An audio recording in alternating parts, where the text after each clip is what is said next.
आप सभी को मेरा नमस्कार। और जैसा कि आप जानते हैं, मैं अभिषेक, और हमने एक सीएम हेल्पलाइन पे कंप्लेंट करी है साइबर बुलिंग के अगेंस्ट, जो लगातार मेरे फादर और मेरी फैमिली के साथ हो रही है।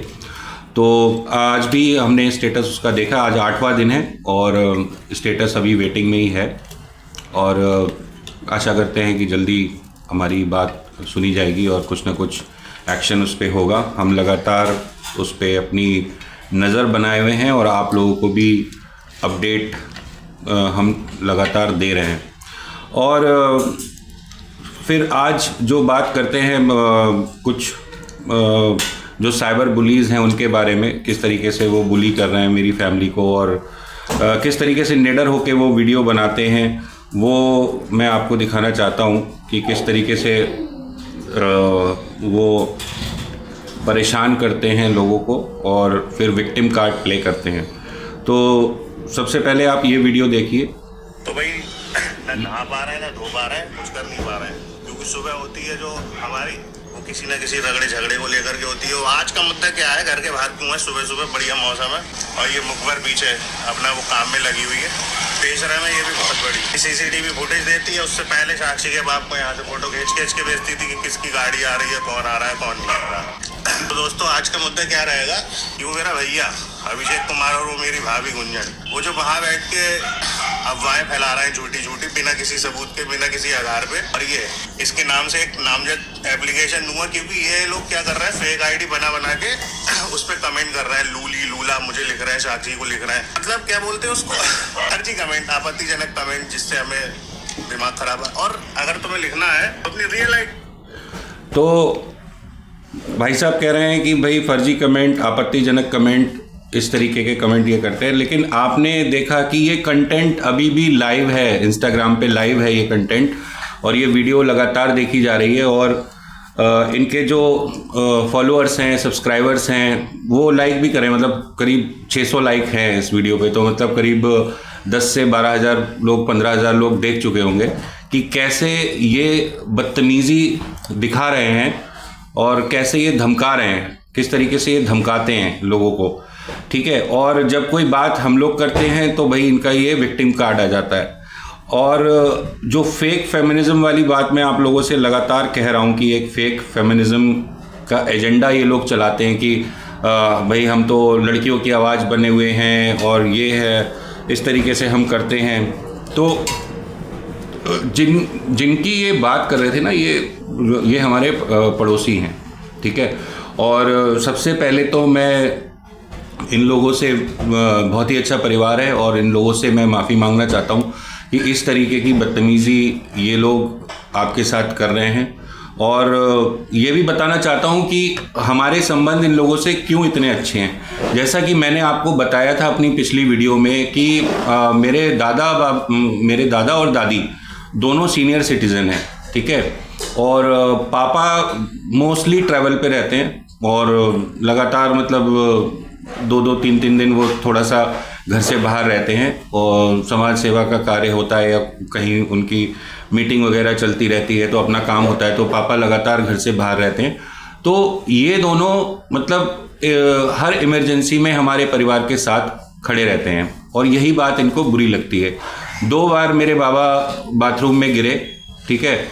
तो कोई भी ऊपर से नहीं आया बाबा को उठाने, लेकिन जब पड़ोस से भैया आए और बाबा को उठा के अंदर ले गए, फिर उसके बाद हॉस्पिटल भी ले गए, उनको दिखाया भी, तो फिर इनको मिर्ची लग गई कि भाई पड़ोसी क्यों करते हैं। ठीक है। अब कोई व्यक्ति, अब जिसके अंदर ह्यूमैनिटी होगी, अगर मान लीजिए मेरे बाबा ना भी हुए, कोई और भी व्यक्ति हुआ, अगर वो 80 साल का है और वो कहीं बाथरूम में गिर गया है, तो हेल्प के लिए अगर बुलाया जाएगा तो आप आएंगे, आप जाएंगे या नहीं जाएंगे? बिल्कुल जाएंगे। ठीक है। और मैं ये बात झूठी नहीं कह रहा हूँ। अगर आप लोगों को लग रहा हो कि मैं झूठी कह रहा हूँ या मैं वो कह रहा हूँ, मैं कोई बात झूठी नहीं कहता। मुझे कोई झूठ बोल के सब्सक्राइबर्स और लाइक्स और ये सब वगैरह नहीं चाहिए। लेकिन हाँ, मेन मुद्दा यही है कि कोई ना कोई परिवार में ऐसा हो जो इमरजेंसी में काम आ जाए, तो यही दोनों लोग हमारे इमरजेंसी में आते हैं और हेल्प करते हैं बेसिकली। ठीक है। और इन लोगों ने इनके साथ क्या बदतमीज़ी करी थी वो भी मैं आपको बताता हूँ कि किस तरीके से ये लोग बदतमीज़ी करते हैं। और फेक फेमिनिज्म दिखाते हैं अपना।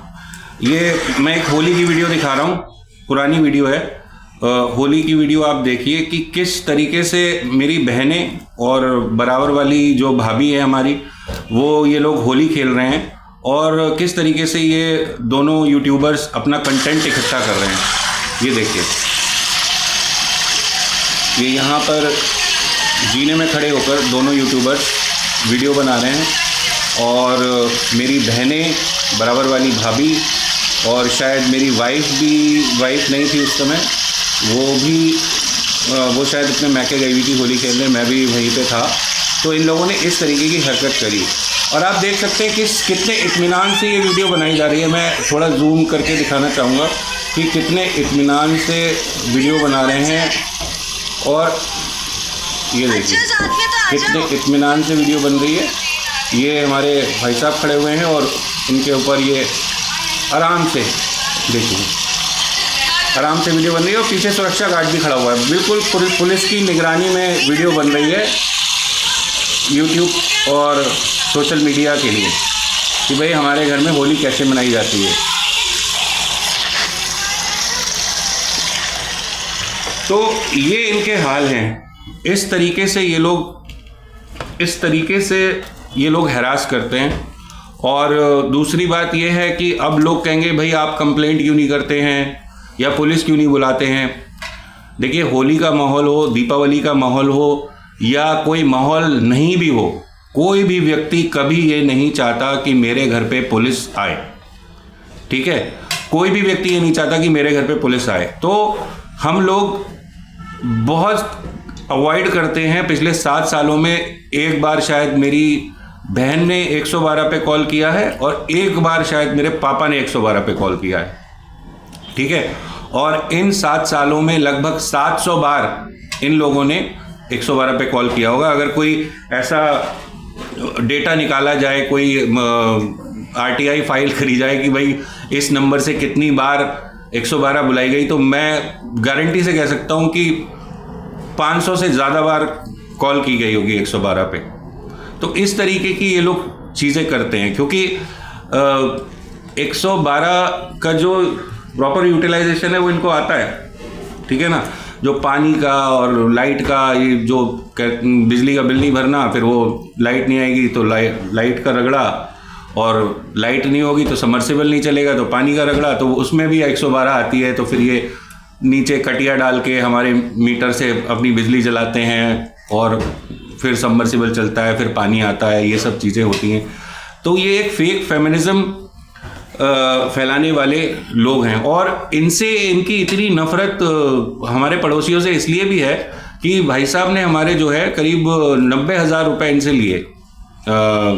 जो भाभी मैंने आपको दिखाया जिनको ये मुखबिर कह रहे थे, तो 90,000 इन्होंने लिए, ठीक है।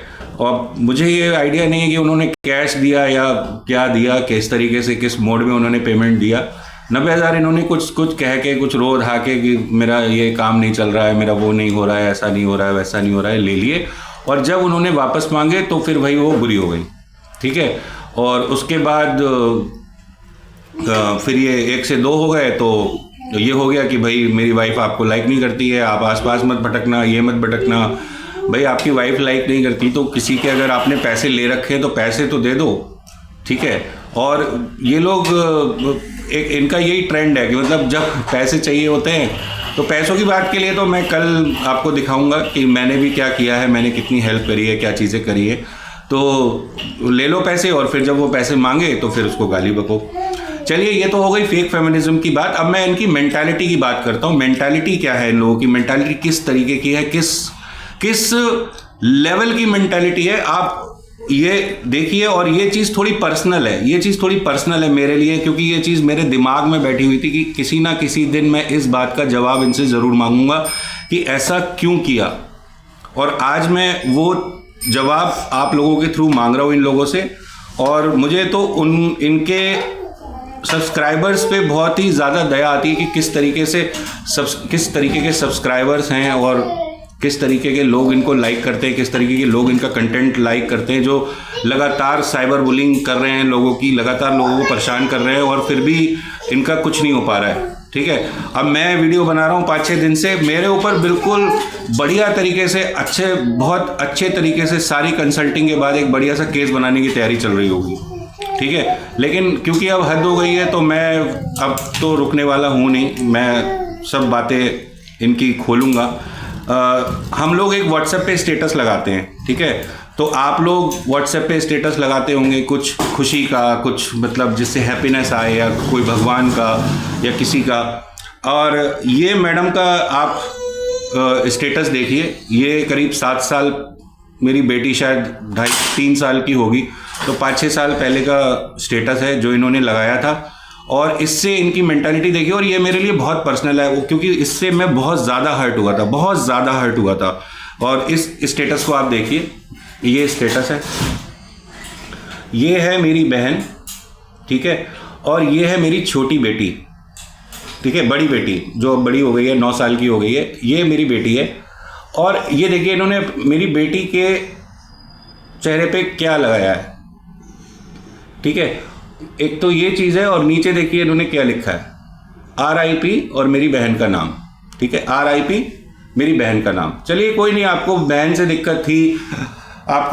दिक्कत थी, ठीक है, आपने बहन के लिए जो भी लिखा वो लिखा। मेरी बहन उस समय अडल्ट थी, आज भी अडल्ट है, 18 साल से ऊपर की है। उसने आपसे कुछ कह दिया होगा, आप पापा को गाली बक रही थी या कुछ कह रही थी, तो एक बेटी ने रिटेलिएट कर दिया आपके एक्शन को, तो वो सही था, वो कोई दिक्कत नहीं थी। बट किसी 2.5-3 साल के बच्चे के चेहरे पे कंकाल का चेहरा लगाना या कंकाल की इमोजी लगाना, मतलब दुनिया में इतनी इमोजी हैं, इतनी इमोजीज होंगी दुनिया में, मतलब लाखों इमोजीज होंगी दुनिया में।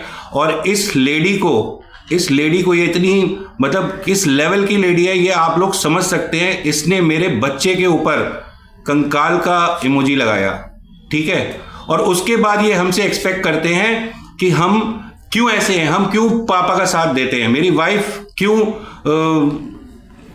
ऐसे बोलती है या क्या करती है, ठीक है। तो इस तरीके की हरकतें ये लोग करते हैं। आप मुझे बताइए ये कहाँ तक सही है। अगर किसी को आप अपने बच्चे को उस जगह लेके रखिए, आपकी आंखों में आंसू आ जाएंगे, आपकी आंखों में आंसू आ जाएंगे जो इन्होंने मेरे बच्चे के साथ किया है। मैं ना रोके दिखाना चाहता हूँ, ना मैं कुछ करके दिखाना चाहता हूँ, मुझे कोई सिंपैथी किसी की नहीं चाहिए, लेकिन they really did very wrong to me and my family.